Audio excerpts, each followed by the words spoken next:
Hi everyone, I hope you all are doing well and staying safe. Welcome to my YouTube channel. जो हमारा chapter चल रहा है वो है matter in our surrounding.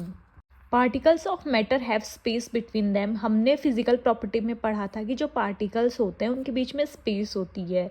These spaces are known as intermolecular spaces.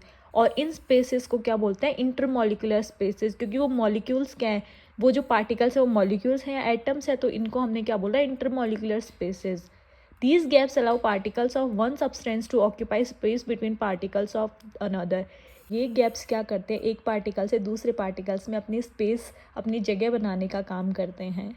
Water है, water क्या था? लिक्विड फेज में था, उसमें हमने शुगर ऐड की, ये हमारा क्या बन गया? वाटर और शुगर का सॉल्यूशन बन गया.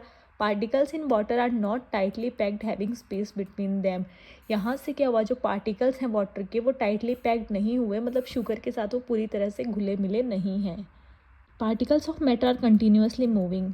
मैटर के जो पार्टिकल्स हैं वो कंटिन्यूसली मूव करते रहते हैं. Particles of matter are in constant random motion because they possess kinetic energy. जो मैटर के पार्टिकल्स होते हैं वो क्या होते हैं? कॉन्स्टेंट होते हैं, एक रैंडम मोशन में होते हैं, क्योंकि उनमें क्या होती है? काइनेटिक एनर्जी प्रेजेंट होती है.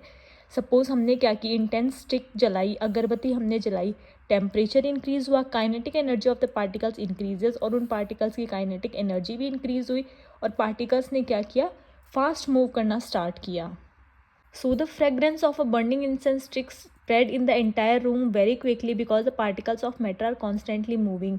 और जैसे ही हमने उसको जलाया, काइनेटिक एनर्जी भी इंक्रीज हुई टेम्परेचर के साथ साथ, और उस प्रोडक्ट ने क्या किया? जल्दी जलना स्टार्ट किया. वहाँ से क्या हुआ? उसकी फ्रेगरेंस पूरे रूम तक स्प्रेड हो गई, पूरे रूम में फैल गई. क्यों? क्योंकि वहाँ पर क्या था? उसके जो पार्टिकल्स थे वो कॉन्स्टेंटली मूव कर रहे थे. Particles of matter attract each other. Matter के पार्टिकल्स एक दूसरे को क्या करते हैं? अट्रैक्ट करते हैं. कैसे करते हैं? Due to intermolecular forces that act between them holding the substances together.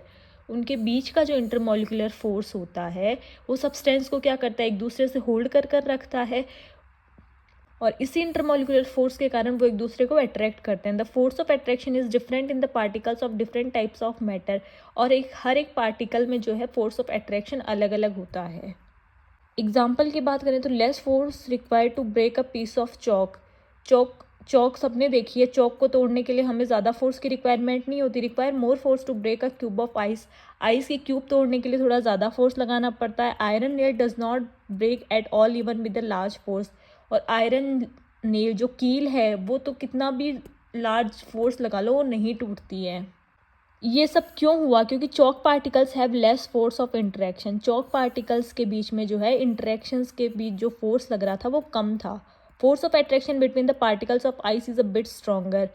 और ये जो आइस के पार्टिकल्स थे इनमें फोर्स ऑफ अट्रैक्शन थोड़ा ज़्यादा था. Force of attraction between the particles of iron nail is very very strong. और जो नेल्स के पार्टिकल्स थे, जो कील में जो पार्टिकल्स थे, उनमें फोर्स जो वो बहुत बहुत ज़्यादा था, इस वजह से वो नहीं टूट पाई. तो ये थी कुछ मैटर की फिजिकल प्रॉपर्टीज़. हमने पढ़ा कि मैटर क्या होते हैं? एक दूसरे को अट्रैक्ट करते हैं, कंटिन्यूसली मूव करते रहते हैं, उनमें स्पेस होती है, और वो पार्टिकल्स जो होते हैं वो बहुत ज़्यादा छोटे होते हैं. कल हम पढ़ेंगे स्टेट्स ऑफ मैटर के बारे में. आई होप आपको इतना पार्ट समझ में आया होगा. Please do like, share and subscribe to my channel for next part. Thank you and have a great day. Subscribe now and hit the like button.